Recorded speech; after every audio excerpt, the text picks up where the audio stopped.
They hold just about everything we need, from condiments to cargo. Made of steel, aluminum, paper, and glass, they protect and preserve. They're underground and above ground, and they journey around the world. They've revolutionized civilization. Now, containers on Modern Marvels.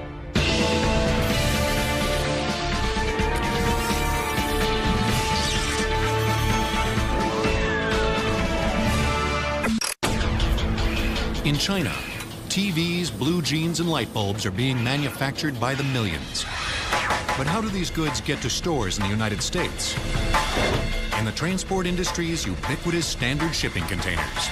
And to move that enormous bulk from the offshore location to the mainland, they need many, many big boxes. And the big boxes we speak of are those 45-foot containers that are traveling down the road with the blue jeans or the televisions or the tires that you see stacked in the shelves in your retail outlets. The container's journey from source to store is a long one. Typically, the goods are stuffed and manufactured in a distribution center somewhere in China. In this case, we'll say the Guangdong province. Then from Guangdong to the port of Hong Kong, for example, that transport is done by one of three ways. One, over the road via truck, two, via rail, or three, via smaller vessels through a river. Then it arrives to the Hong Kong port, typically between 4,000 containers to about 9,000 for the bigger ships are loaded at the Hong Kong port. Then the vessel leaves Hong Kong to the port of LA, for example. Once arriving at the port of LA, the container is unloaded. At that point, the container is loaded onto either a rail or another truck and then transported to its final destination. A container will make about 120 trips from port to port in its approximate 10-year life. On the journey from Far East to the mainland during typhoon season, there could potentially be 40 and 50-foot waves that rock the vessel itself to very severe pitched angles. And those containers need to withstand pounding of the open sea to protect the goods inside. The containers are designed to hold up to 20 tons of goods, and they can be carried by 3 different modes of transportation. Without this intermodal system capability, international commerce as we know it would be almost impossible. The key to the system is the container itself.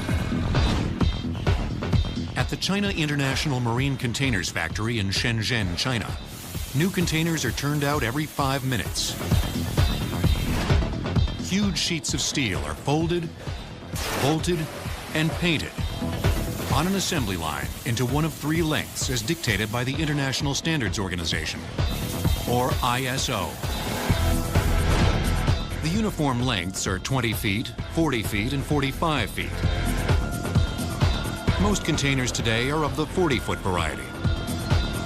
Each container is also manufactured in such a way that they're easily interlocked. When containers are loaded on vessels, they're connected to one another using a device called a twist lock. There's also rod lashing, which is essentially rods that are lashed to the sides of the container to make them more sturdy when they're stacked on top of one another. Before containerization, cargo handling took much more time and muscle. The maritime industry is one that's steeped in tradition, and for centuries, goods were loaded and unloaded much in the same way. Freight was moved using cargo nets and grappling hooks to be taken out of cargo holds, at which time a crew of stevedores would then take the freight and rearrange it onto a pallet, which would then be lifted again onto either a carriage or a buggy or even a truck. Then in 1955, Malcolm McLean, a trucking entrepreneur from North Carolina, acquired a steamship company and changed the industry forever. He removed the wheels from his trucks, strengthened the sides of the trailers, and stacked them on his ship's deck. His prototype container ship, the Ideal X, with 58 trailers on deck, made its inaugural voyage from New Jersey to Texas in 1956. His enterprise became Sea Land Services, an international shipping company, and McLean became known as the father of containerization. Around the same time, Oakland-based Matson Navigation Company conducted research on ways to control rising costs. It discovered that loading and unloading freight in the traditional manner was slow and expensive. As a result of this research, Matson developed its own containerization program, which effectively revolutionized the movement of goods in the Pacific Rim. In 1958, Matson moved its first containers out of San Francisco Bay. There were 20 containers that moved on Matson's Hawaiian Merchant. It was an enormous change in the way the Hawaiian economy was serviced from the mainland. Containerization sparked a waterfront metamorphosis. Crane operators eventually replaced the gangs of longshoremen who once defined the loading docks. In order to move the heavy steel containers, the gantry crane, or portainer, was developed. It required only one driver in a cab high above the pier to move cargo from ship to shore. As more shipping companies began using containers, their standardization and interchangeability became crucial to the success of the intermodal system. All the transport industries had to adapt. For example, for trucks, we had to make the chassis and the beds of the truck to be able to fit 20 and 40 footers. Rail, we had to do the same thing. We had to make sure that the bridges or any overpasses, at least in the United States, could fit too high. And for vessels, we had to make sure that the vessel slots that the containers go into are 8 foot wide, 8.5 foot tall, and obviously 20 or 40 foot. By 2005, approximately 90% of all cargo moved by standardized containers. But as freight containers came to facilitate global trade, the world became a more dangerous place. After 9/11, obviously, security has gone up exponentially. There have been many noted examples where unauthorized terrorists have been in a container using that to smuggle a terrorist into the United States. Another example could be inserting a weapon of mass destruction into the container itself. So companies like GE Security have developed a smart device to secure the container during its vulnerable voyage. The manner in which we install the container security device on the already existing 13 million containers is much like a Lego piece is installed. The CSD simply snaps on to the door frame of the ISO container. The device has a magnetic sensor that monitors container door openings and a central processing unit that records the time of those events. The antenna is the only piece that is outside the container. After loading, the shipper accesses the system, logs in an access code, registers the container number, and authorizes sealing the container. In response, the device will transmit a data log each time the door has been opened and resealed, or whenever it's electronically queried. Before the container arrives at port, the United States Customs and Border Protection has analyzed it from a security perspective. Based upon their risk rules, they will choose to inspect anywhere from as low as, say, 1% to upwards around 8 to 10% of those containers, depending on what they feel is the risk profile of that container. One way is via technology to do an X-ray of the box, for example, to see if there are any weapons of mass destruction in it. Another way is to physically open the box and actually check the contents. In the near future, containers with this device may clear customs in far less time, ultimately getting products to our stores safer and faster. After the shipping container has been opened at distribution warehouses, there are usually more containers inside. Like nesting dolls, hundreds of smaller containers fit snugly inside hundreds of boxes, which sit inside the large cargo container. And the wonder material that holds most of the small containers together is corrugated fiberboard.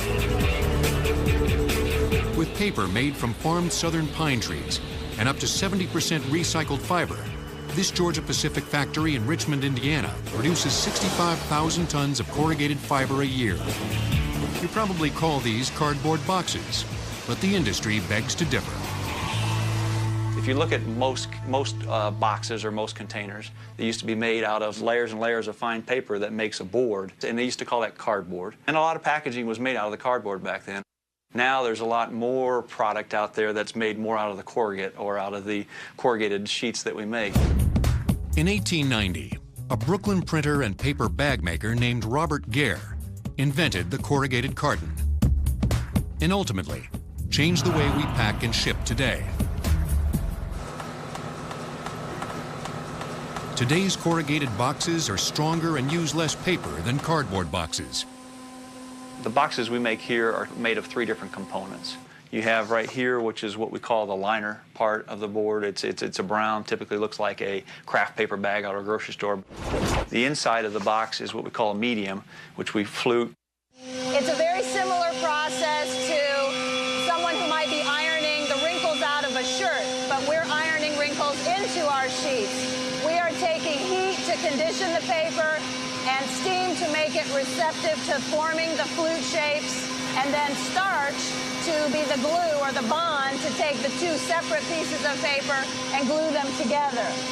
So similar to 2 sets of gears coming together, the medium will go down in between them and be formed into the flutes. Architects have known for thousands of years that an arch with a proper curve is the strongest way to span a given space. The same principle applies to corrugated fiberboard.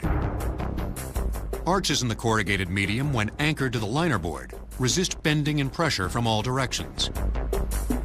When a piece of combined board is placed on its end, the arches form rigid columns, capable of supporting a great deal of weight. When pressure is applied to the side of the board, the space between the flutes acts as a cushion to protect the container's contents. After the medium is fluted in the almost 300-foot-long corrugator, the final layer is glued to the fiberboard. So then at that point, you have 2 of the 3 substrates joined together, and they will then travel to the other end of the machine where we will apply a cold glue, which is a polyvinyl acetate, very similar to an Elmer's glue, and we will put another thin adhesion of glue on the flute tips and then bond the printed liner on top of that. This machine takes the sheets that we just saw laminated.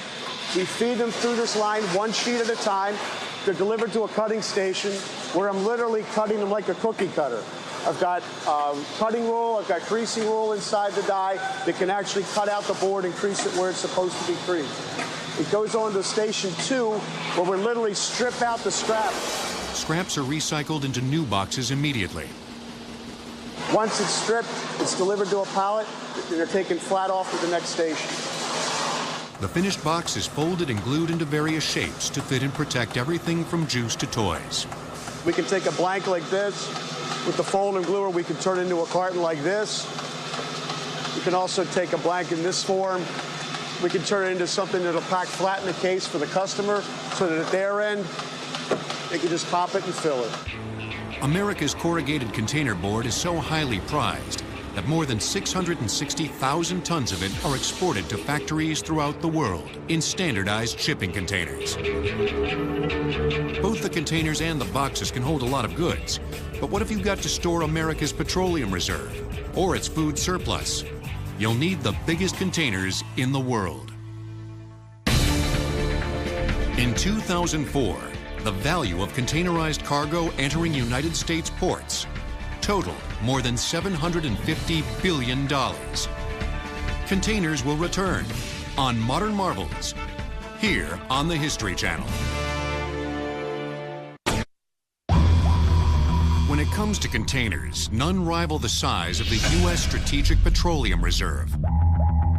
Located along the coast of the Gulf of Mexico, the SPR has a capacity of 727 million barrels of oil. The Strategic Petroleum Reserve actually has 4 different facilities where we store crude oil, 2 in Louisiana and 2 in Texas. The crude oil contained in the SPR is housed in natural underground geologic formations, salt domes. A lot of people don't realize the size of salt domes in the Gulf Coast area. This particular dome is called Bryan Mound. The Bryan Mound Dome is located approximately 2,000 feet from the surface of the Earth, and at the 2,000-foot contour, it is approximately 1.5 miles wide. Within Bryan Mound and other SPR salt domes are massive cylindrical caverns where the crude oil is stored. The entire SPR contains 62 of these mammoth caverns. We currently have 20 caverns here at Bryan Mound with a total capacity of 254 million barrels subsurface. If you can imagine the size of the Astrodome, if we were to fill up the Astrodome with crude oil, it would be equivalent to the amount that we can fill up one of our caverns. In 1975, President Gerald Ford signed the Energy Policy and Conservation Act, which created the SPR. This was a direct response to the economic crisis generated by the OPEC oil embargo of 1973-74. The country needed a safety net for future political, economic, and natural disasters that might threaten the supply of one of America's most vital resources. The daunting question: where to contain hundreds of millions of barrels of oil? The thoughts that were brought up were above-ground storage, underground storage. They realized that the Gulf Coast was the most feasible location to store crude oil underground in salt domes. The majority of the refining process is located in the Gulf Coast. The pipelines are located in the Gulf Coast. And there were actually some salt domes that already had some leached caverns, solution mined caverns. Unlike traditional salt mining, which uses machines to dig for the salt, solution mining injects millions of gallons of water into salt domes to create caverns. It's a process in which we use raw water to dissolution the salt, much like you would dissolve table salt at your house. And we use approximately 7 barrels of raw water to create 1 barrel of cavern space. The way that these underground containers are performed or created is the introduction or the drilling of 2 holes approximately 4,000 feet into the salt dome itself. Now those holes then have extended casings in it, a pipe within a pipe. And we introduce water into those pipes, the inner pipe, and begin to dissolve the salt. The dissolved salt becomes brine, and the brine comes out the annulus or the outer pipe. As the brine is extricated, crude oil takes its place and is stored until needed. The oil benefits from the natural high-temperature subsurface. The geotechnical heating of the crude oil keeps it at a consistent composition because we have homogeneity across the crude oil. In order to extract the oil from its underground reservoir, the SPR performs a drawdown. We pump raw water in through the brine stream to the bottom of the cavern. It displaces the crude oil, which is on top of the brine, and that comes out through our crude oil header. Oil is lighter than water, so the 2 substances naturally separate. The oil is then segregated, metered, and distributed to various terminals and refineries. An SPR drawdown only occurs under very specific circumstances. The President of the United States has authority to release a full-scale drawdown, which means we release oil from our facilities at 4.4 million barrels a day. He also has the authority to do a limited drawdown, which allows the release of up to 30 million barrels of crude oil. The second person that is authorized to release oil from our facilities is the Secretary of Energy. There have only been 2 drawdowns since the SPR was instituted. A drawdown was authorized after 2005's Hurricane Katrina. 140-mile-an-hour winds had torn through the Gulf Coast, damaging refineries and pipelines that feed the entire United States. And the SPR served the purpose for which it was intended: to ease the stresses of economic, geopolitical, and natural disasters. We have to be ready when the president so decrees to go into full drawdown mode in which we can supply the country with crude oil. And we have to be ready like almost the military in that regard. The Strategic Petroleum Reserve may be the largest underground container in the world. But there are other containers that hold vast riches above ground: silos. We're standing on the 110-foot high silo, 60-foot diameter, and this is the one that holds 250,000 bushel. A silo's height means it can have a small footprint and still contain tremendous amounts of whatever needs storing, like grain, sand, or corn, to name but a few. Grain elevators and feed plants are comprised of multiple silos. Although a seemingly simple structure, a silo is actually a very complex edifice. At At the Kroll family farm in Lebanon County, Pennsylvania, a construction crew from the Sollenberger Silos Corporation builds a new farm silo, utilizing the jump form method. If you look at the forms, they're 4 foot high, and there's 3 4-foot forms on the concrete now. After they finish pouring the concrete in one form, the crewman will break the forms loose, and then they will push those out and jump them up to the next level. So that's why we call them jump forms. Pouring the concrete involves precision and speed.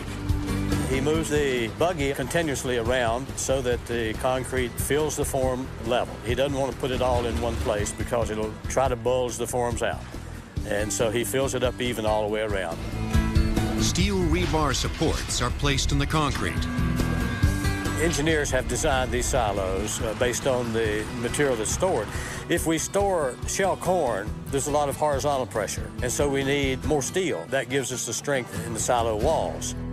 When completed, this farm silo will stand 92 feet high and contain 28,888 cubic feet of storage space. Today's silos are epic versions of their predecessors.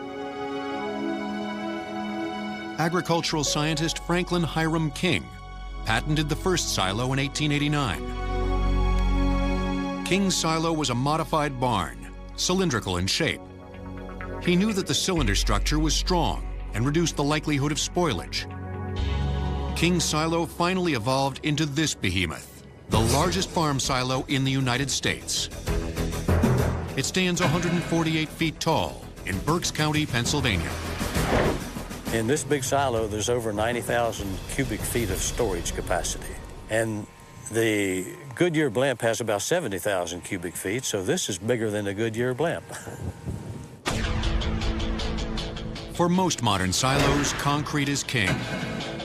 I always say concrete's for life. It takes very little maintenance, and you can put just about anything in it. Silos and the SPR storage tanks are certainly impressive. But there's another small and humble container we use every day that's changed the course of our world: the metal can. One storage cavern in the U.S. Strategic Petroleum Reserve is large enough to contain the 1,450-foot Sears Tower, with room to spare. Containers will return on Modern Marvels, here on the History Channel. Containers on Modern Marvels. The metal can, one of our most important containers. This seemingly simple device revolutionized the food and beverage industry. The shelves of grocery stores around the world and our own kitchen cabinets are filled with every conceivable shape and size. It's so common that people don't realize how much work and effort goes into making a can. First of all, the speeds at which cans are made boggle people's minds pretty much. For the last 125 years, Ball Corporation has been a leader in the food and beverage container industry. At their Golden, Colorado metal beverage plant, Ball creates billions of perfect cans. Most can lines are designed to run around 2,000 a minute. We're making well over 100 million a day just in our plants. Each year, when you look at our industry, we're making 100 billion. Production begins with 12,000-pound aluminum coils that unspool into a machine called a cupper.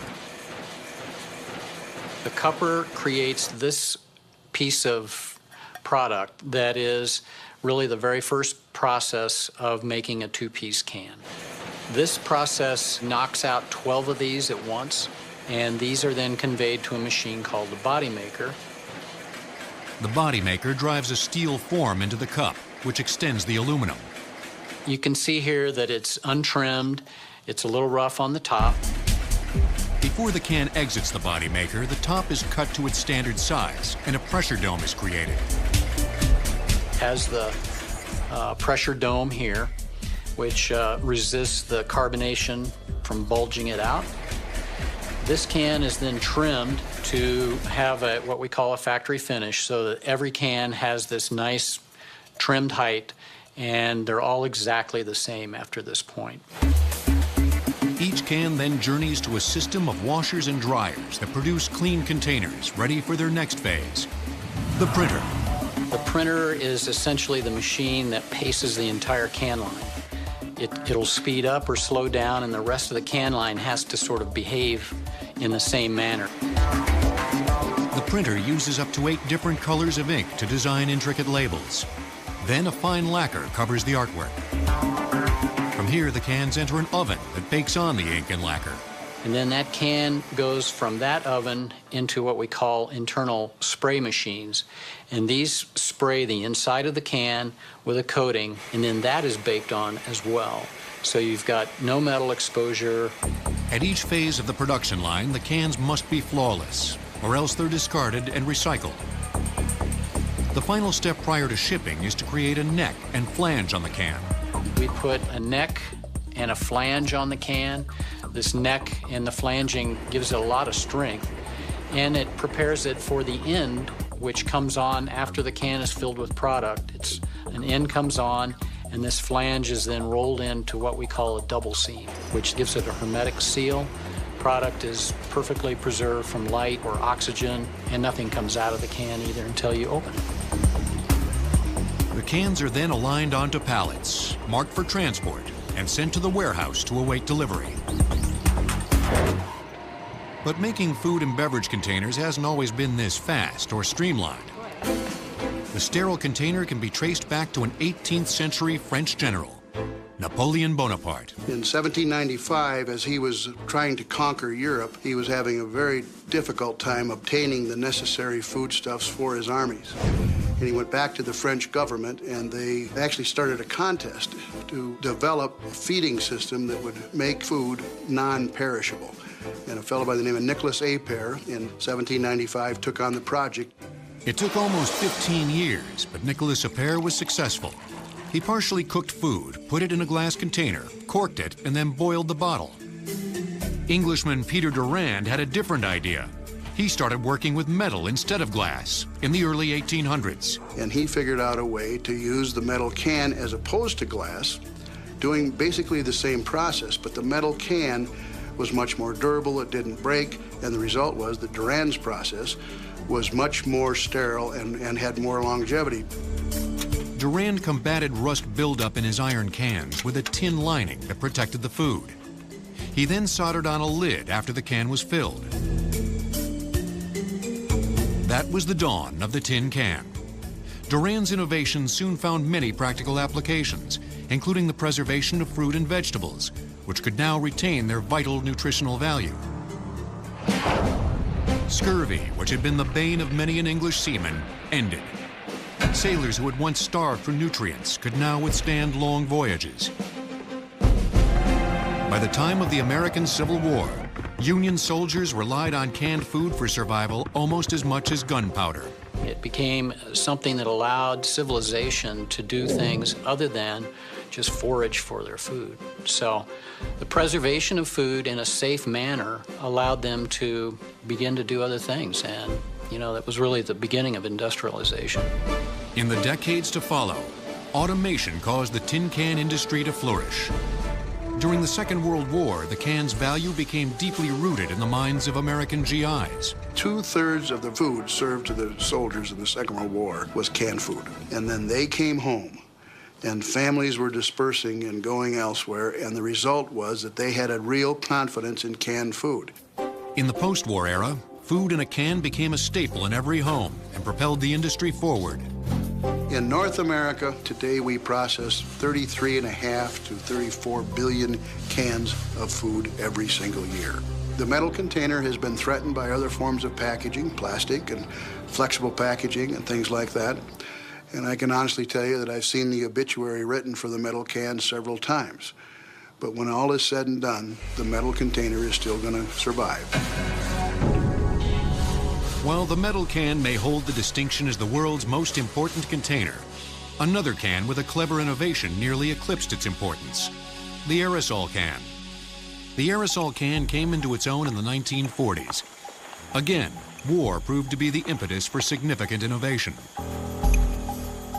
The U.S. government funded research for a portable container that soldiers could easily carry and use to spray disease-carrying insects. This device proved invaluable for the troops in the Pacific Theater, where malaria was rampant. This insecticide spray is credited with saving thousands of soldiers' lives. The proven success of the aerosol can in war soon expanded to the home front, where families applied everything from hairspray to medicine with increasing ease. An aerosol can is made of steel or aluminum and works with the use of a propellant. The propellant is a gas. When the nozzle at the top is depressed, the force of the gas pushing down on the product causes it to move through the dip tube and finally exit the nozzle. The narrow nozzle atomizes the liquid and forms a fine mist. Early aerosol cans used liquefied gas that contained chlorofluorocarbons, or CFCs. But scientists discovered that CFCs cause detrimental effects on the ozone layer. They were removed from more than 90% of all aerosols in the U.S. by 1978. In the 1980s, CFCs were banned worldwide, but manufacturers soon devised harmless propellants. Today's aerosol industry manufactures over 3 billion containers each year. And although the can sealed its place in society, a resealable plastic container put the lid on fresh food, changing our kitchens forever. A sealed tin container of roasted veal from one of Sir William Parry's Arctic expeditions in the 1820s was opened in 1938. The contents were then fed to a cat with no ill effects. Containers will return on Modern Marvels. In the United States, 36 billion glass containers are produced per year. They'll hold everything from baby food to pickles. At the OI factory in Vernon, California, they make 1 million glass bottles a day. The 6-step manufacturing process starts with raw materials. This is the batch house facility. As you can see, there's a number of silos here where we store our raw materials.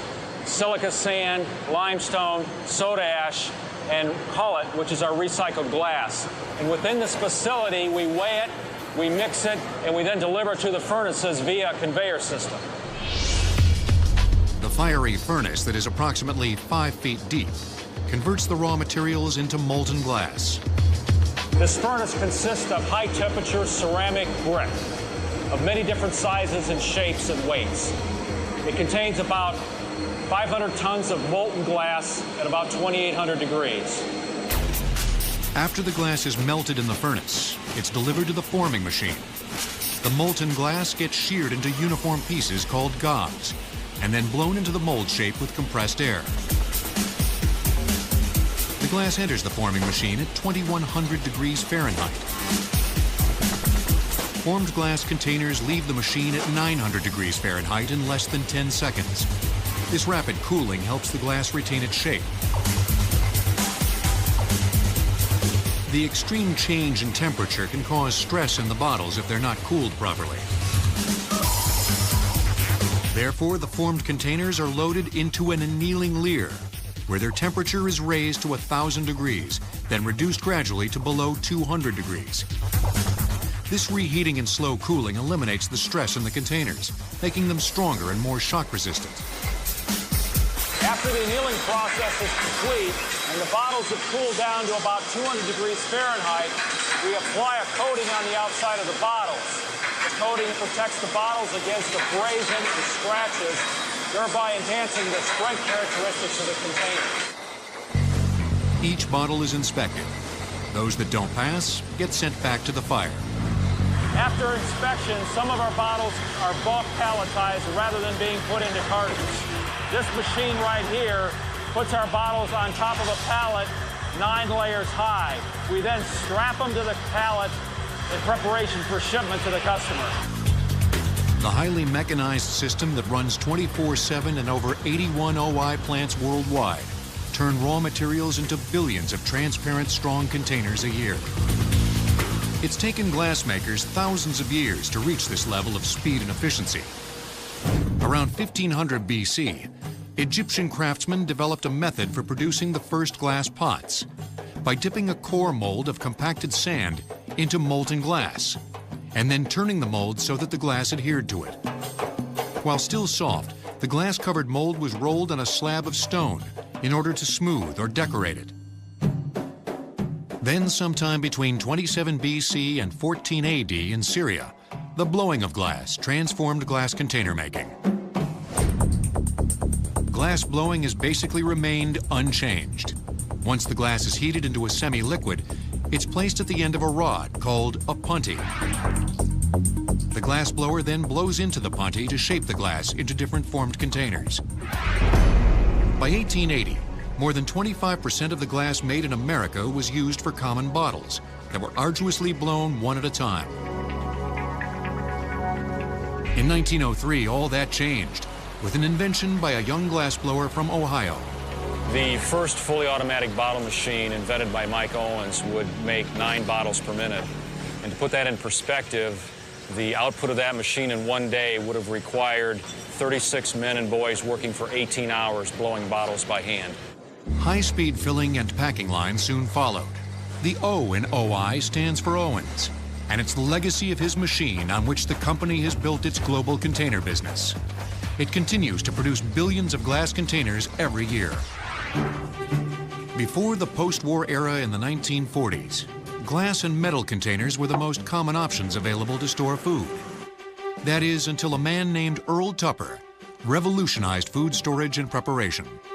Well, before Earl Tupper came along, this was still a time before most refrigerators, many people were still having ice delivered to their home. Food containers were basically designed to store for a day or so. In the 1940s, the plastic industry was still in its infancy. Plastic containers were difficult to market because they were known to be brittle, greasy, smelly, and generally unreliable. Therefore, Tupper developed 2 important innovations in plastic technology. He helped to develop the process of refining polyethylene slag. Polyethylene slag is essentially this black substance that is a byproduct of oil refinement in the petroleum industry. Through this process, he was able to develop a material that was very durable, that was flexible, great for food conservation. It was a material that was non-porous and even translucent. And he developed the Tupper Seal, an airtight and watertight lid modeled on a common hardware store item. He was in a hardware store one day, and he saw a paint can, and he noticed that the paint can, there was a seal in the center of the paint can. And he got the idea, if I made the seal go around the outer edges of a bowl, this would be compatible with a need that was coming of age as people were buying refrigerators in the post-war years. The seal was able to seal in things like moisture so that the food did not dry out. It kept the food from wilting, basically maintained the overall taste and texture of the food as well for long-term conservation. With housewives demonstrating the revolutionary seal at Tupperware parties, sales skyrocketed. Soon everyone's macaroni and egg salads were kept fresh in Tupperware containers. Tupperware and other container manufacturers needed to develop new technology in the late 1970s, when the microwave oven entered the kitchen. But it was the TV dinner container that would have to change the most. The conventional aluminum tray and the microwave oven were a particularly bad match. They didn't have anything inside the oven cavity to absorb the microwave energy. So if you put metal in, it reflected back to what we call the magnetron. That's what generates the microwaves. The waves would reflect back, heat it up, and burn it out. 1986 saw the first microwave oven-safe plastic and paperboard containers. Today, about 2 billion meals in microwavable containers are sold annually in the United States. With technology changing the look and use of containers, designers constantly have to think outside of the box. In London, 2 developers have done just that. And now, people are living inside the box. Glass can be recycled an infinite number of times. Recycling just 1 glass bottle saves enough electricity to light a 100-watt bulb for 4 hours. containers will return on Modern Marvels, here on the History Channel.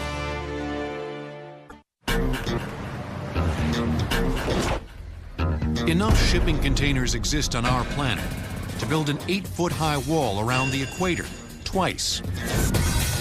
For the containers that have completed their tour of duty at sea, a visionary group of developers have found a second life for them. Eldon Scott and Eric Reynolds of Urban Space Management built Container City in the heart of London's Docklands area. Container City looks like Lego bricks, sort of red, orange and yellow bricks stacked on top of each other in a seemingly quite random style. And they have these little balconies, which was also made of containers, and railings across the front. A container's final destination is usually the scrapyard, but these containers were destined for greater things. The cheapest form of construction is an existing box, which is what the container is. The container supplies, when you buy it, everything. It's got the floor, the walls and the roof. Apart from that, they're very strong. They're quite capable of being put into quite funky arrangements. Scott and Reynolds converted the bulky cargo containers into comfortable live-work spaces. When people hear that you live in a container, they think you're living in a drippy, awful, cold tin can. And they say, well, winter's coming, you're going to be terribly cold. I think, no, they're insulated. You know, we have electricity, we have running water, you know, it's actually very civilized. To keep costs low, the architects used 100% recycled materials. An international standard container is exactly that.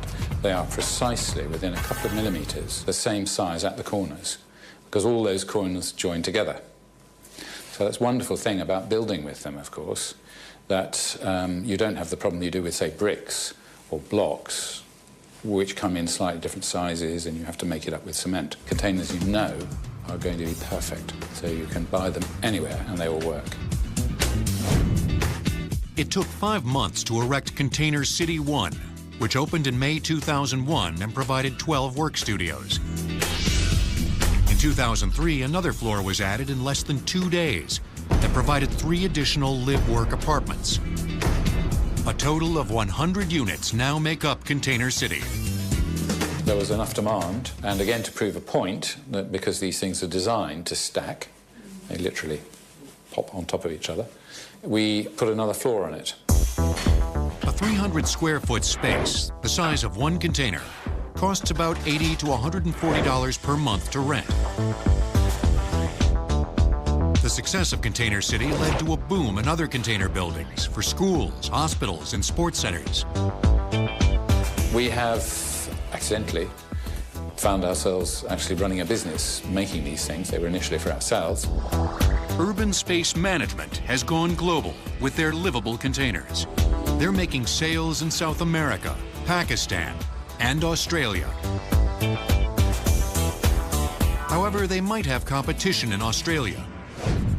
There, architect Sean Godsell is turning shipping containers into emergency and relief housing for people who are displaced by disasters, like Hurricane Katrina. His concept, named Future Shack, is designed to be mass-produced, inexpensive, and easy to ship and stockpile. The shacks are completely self-contained and can be erected in 24 hours. The inside is lined with plywood walls that contain built-in furniture. There is also a separating wall that houses plumbing necessities. Godsell added only a few exterior changes. Several additional slots used to secure the structure to a foundation, a top-hinged front opening for the entrance, and a series of operable panels in the roof for ventilation. Despite the alterations, the shack maintains its seaworthiness and its ability to be shipped anywhere in the world, just like its unmodified predecessor. Architects and city planners across the globe are taking note of these modular ideas. Homes, offices, studios, and vital infrastructure soon may be shipped into a neighborhood near you. After all, a good new container is never out of style.